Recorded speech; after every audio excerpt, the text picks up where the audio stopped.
Now let's get into your reading and see what's going on here. I'm going to start with the past because I think it's very pertinent to what's happening in the present and your opportunities in the future. So for the past, you received the Page of Cups and the Seven of Swords.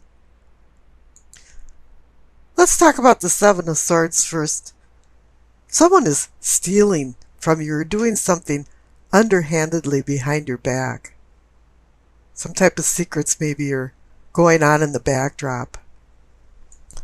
It's like somebody wants to win a game without playing fair and square.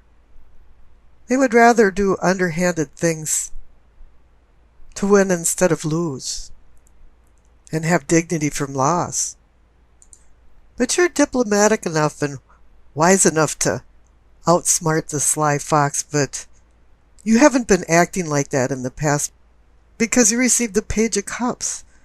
And he's very immature in his actions and his emotions. And normally he's a little too busy being depressed from unrequited love or falling head over heels in love. Love is his aim and fantasies are his game. And the spiritual world is his plane.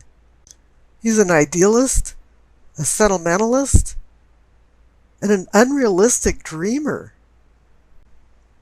And he's usually wearing rose-colored glasses and not seeing things for what they really are. And maybe somebody is stealing from you, but when I see the Seven of Swords, it's normally somebody stealing your emotions. They're the emotional vampire that's sucking you dry. And then again, the Page of Cups can bring news and messages. But sometimes he's more of a gossiper and has an overactive imagination about how he assimilates things.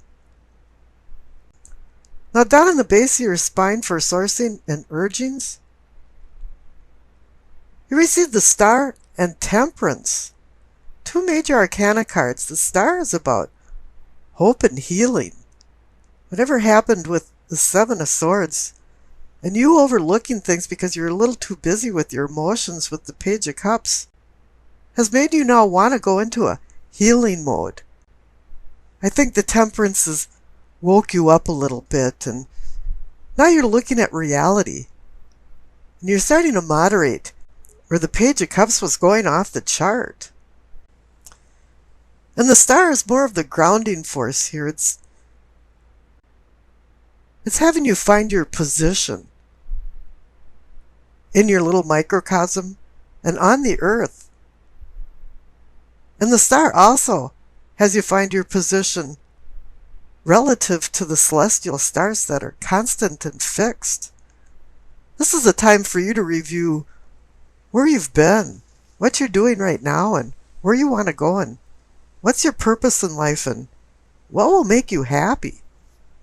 And this is reinforced by the pelvic and sacrum for awakening and arousing. Receive the Two of Pentacles. Any two is a decision card. Balance, partnership. It's time to make some decisions, and you're juggling these decisions around, and it's time not to drop the ball while you're juggling. But the clarification card is the Eight of Wands. The card of sudden change, or maybe it's just sudden decision. But the Eight of Wands can also be a message or some type of news. And that can be connected to the Page of Cups too.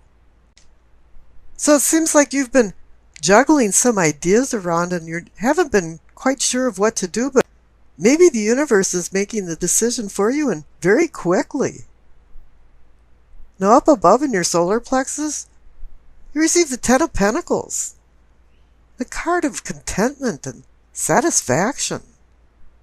It's usually considered the retirement card where you have the luxury of comforts, but not all of us are in retirement age, and it just says you are content and satisfied. You might not have all the luxuries, but you have enough that make you comfortable. And the clarification card is the Six of Wands. It's saying that you were a victor in some type of contest or competition, and you're doing your honor lap where you're being recognized for your accomplishments. But gravity always pushes you back down to earth, and it's time for you to humble yourself and go back to your regularly scheduled program. It's time to take on more responsibilities, because the center card for the heart of the matter is the King of Swords. He makes rules and regulations, verbal and written, for civility. He makes structure and organization. All of a sudden, you're taking control of your life. You had to make some decisions, and I think now the King of Swords is making these decisions for you. He's standing behind and watching your back. Now the clarification card is the Six of Swords. And it's a moving on card. It's going from tumultuous waters to more tranquil waters. And this has the same theme as down there in the throat for communicating and teachings. Receive the Chariot. He's about moving forward.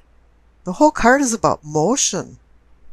And it's also about self-control.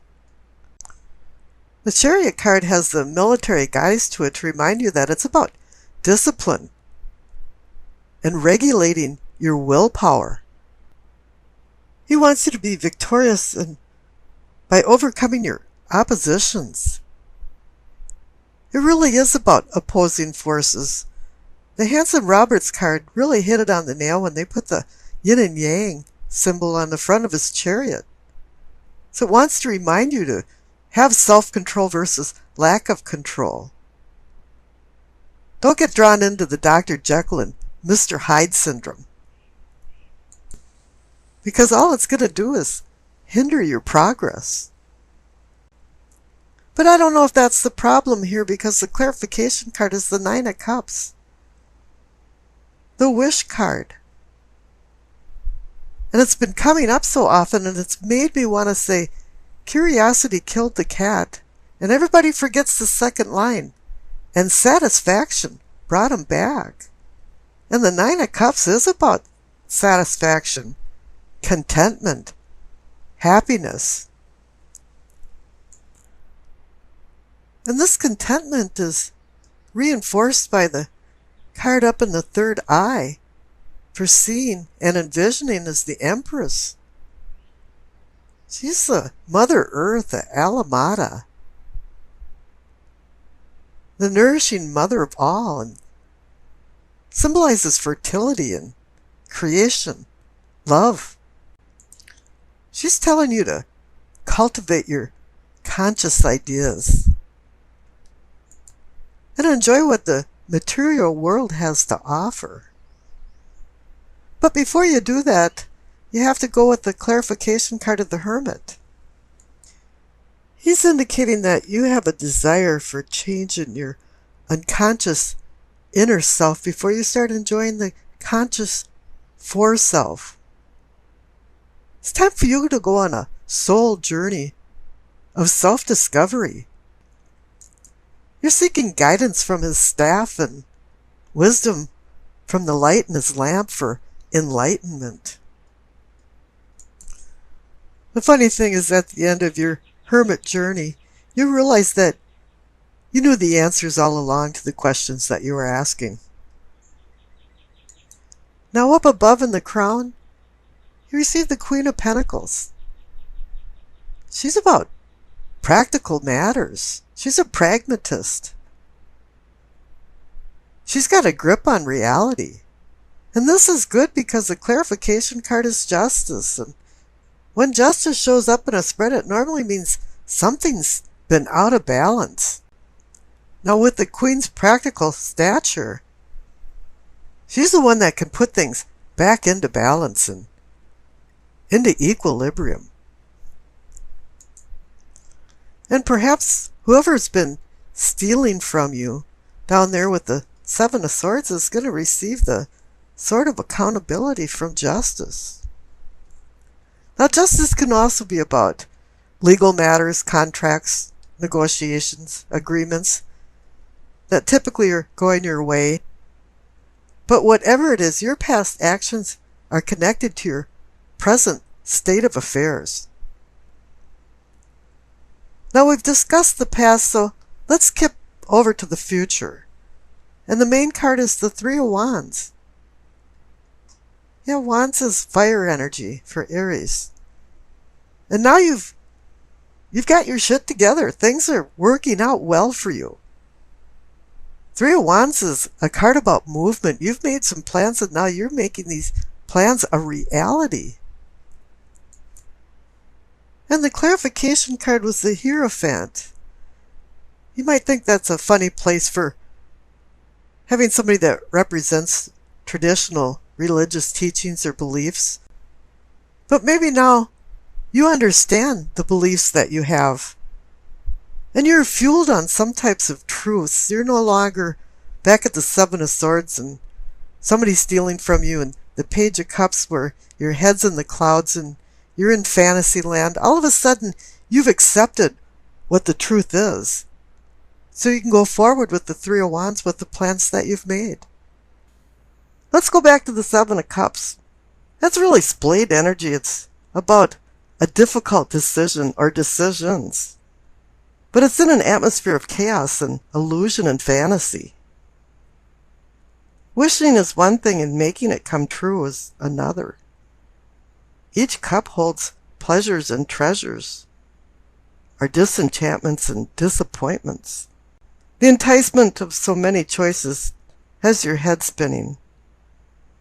And there's also a temptation involved in this cup about sexual and emotional folly, which is extremely strong and drawing you towards it.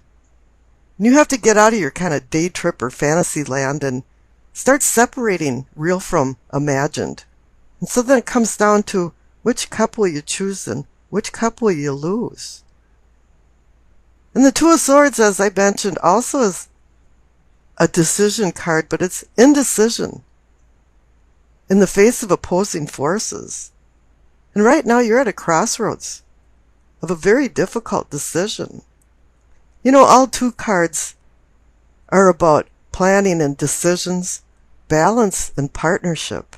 And in this instance, confusion has set in and you don't know which way to turn.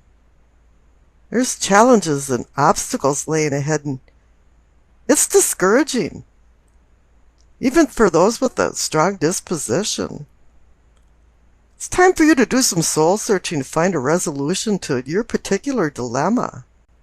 And you know, you have to understand too that not making a decision is a decision in itself, and at times the cosmos will take a handle on things and make one for you.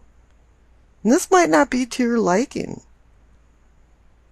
Now the Emperor is about overseeing organization, structure, and responsibility with rules and regulations to manage his empire.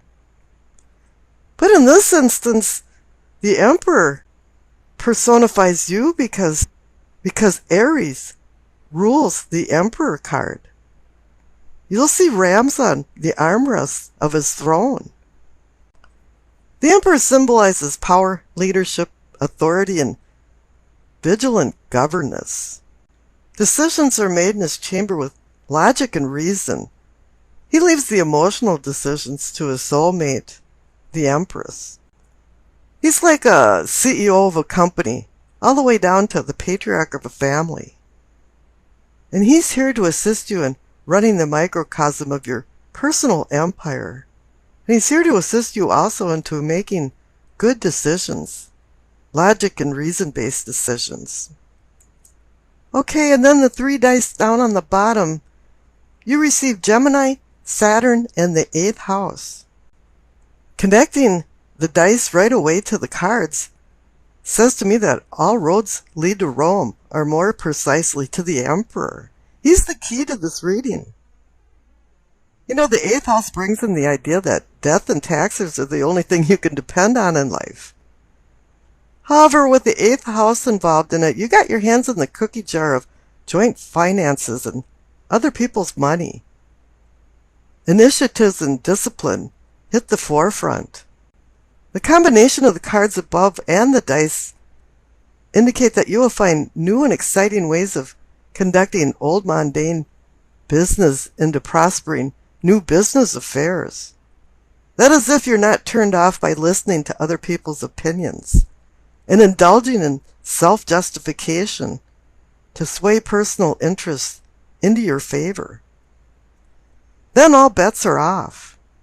Diplomacy can be really sweet and also your ticket to success. Although solutions to pending problems must be based on the value of your product or the usefulness of your service. Intellect will be strong with heavy emphasis on details of legal contracts and agreements as well as the sciences for some reason. Candid words conveyed to you are spoken by you, set the stage for establishing priorities. Disturbing dreams bring spiritual insight from astral projection encounters.